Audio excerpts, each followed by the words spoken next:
Umpukan sila dyan. Yan. Doon din. Yun.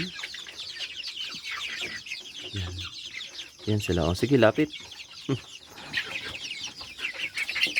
Yan, o. Yan yung balahibong kulot. Mga kulot. Umpukan sila dito. Ano kaya meron dyan? Mga kulot, pero hindi salot. Okay. So yan lang yung, ang iksi lang ng ano, maliit. At saka ang liit lang ng kulungan ni Papa rito. May mga piso-piso pa dyan, mga sisiyo. And dito yung bagong kong biling ano. Bago kong biling shamo. Shamo ano. Shamo pauwakan daw. 6 na peraso. So palalaking ko rin yan. 3 weeks old pa lang kasi. So yan. Sasama na yan sila rito sa mga kulot ng mga manok na yan.